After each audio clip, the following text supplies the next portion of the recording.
Welcome to the President's Diary, your weekly look at the work and leadership of President Dr. Mohamed Irfan Ali in driving development and unity across Guyana.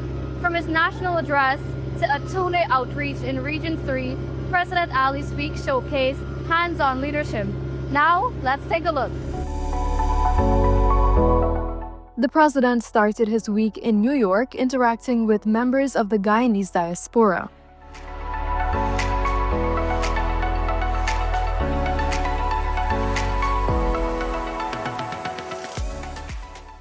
We are building a Guyana where every citizen, regardless of their region or background, has a seat at the table of economic empowerment and prosperity. The head of state announced a series of initiatives as part of his government's expansive agenda in his second term to improve the livelihoods of Guyanese.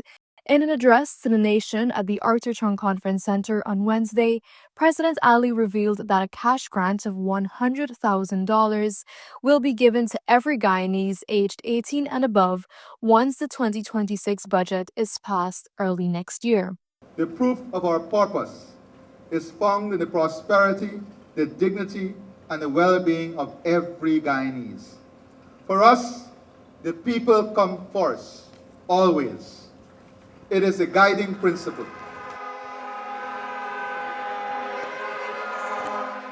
President Ali on Thursday reaffirmed the government's commitment to the welfare, professional development, and long-term security of members of the disciplined services, announcing the payment of a one-month tax-free bonus and outlining continued investments in education, training, and defense capability. Addressing the GDF Christmas luncheon at Base Camp Stevenson, the Commander-in-Chief disclosed that the bonus will place an additional $2.1 billion in disposable income into the hands of more than 13,000 members of the disciplined services. We are preparing you also, as you serve today, to enjoy the enormous benefits of this economy tomorrow, because you deserve it, and that is why we're investing in you.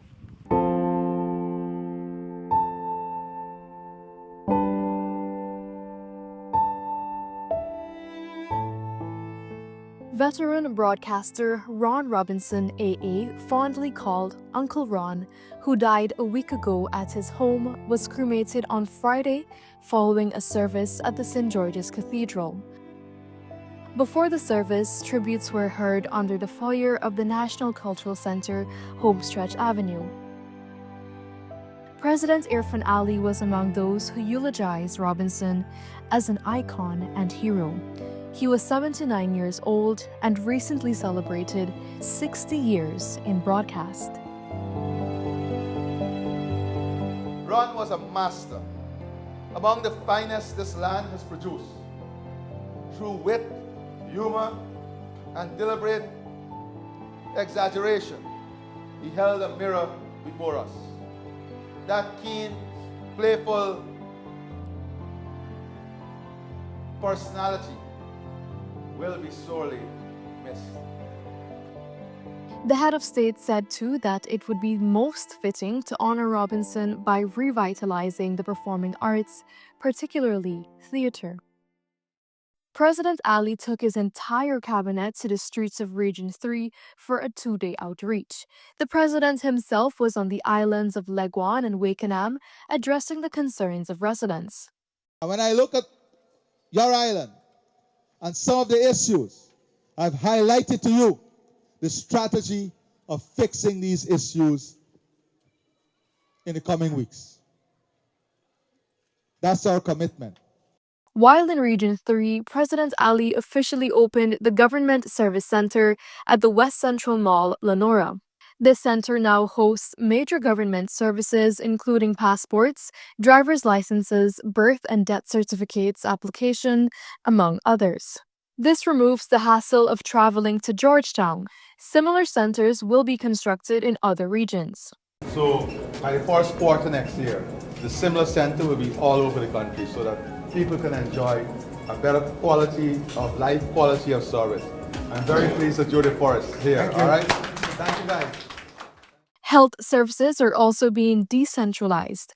Residents of Region 3 are breathing a sigh of relief after President Ali commissioned a modern digital X-ray system at the Lenora Hospital.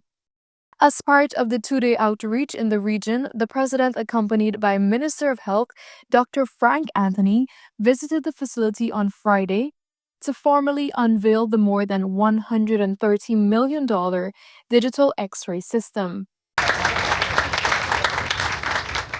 And that's not all. Over in the employment sector, at least 300 immediate jobs for Region 3 will be advertised within days by various companies, including the Vredenhoop Shore Base Inc. and the Gas to Energy Project. The head of state made the revelation at the Gas to Energy Project job fair at the Lenora Track and Field facility in Region 3 on Thursday. The fair, which attracted hundreds of applicants countrywide, was hosted by the government in collaboration with Linseca Oil and Gas Integrated Solutions Group. Linseca is talking about close to 1,000 jobs. The fertilizer plant, the gas plant, the land development, and this is only for the shore-based infrastructure, and all the other industries that will be built out in the construction phase alone will require thousands of jobs. And then permanently, in our projection, is at least 1,500 jobs we're talking about within that ecosystem. And that's a wrap on this week's edition of the President's Diary. Thank you for watching, and do join us again next time.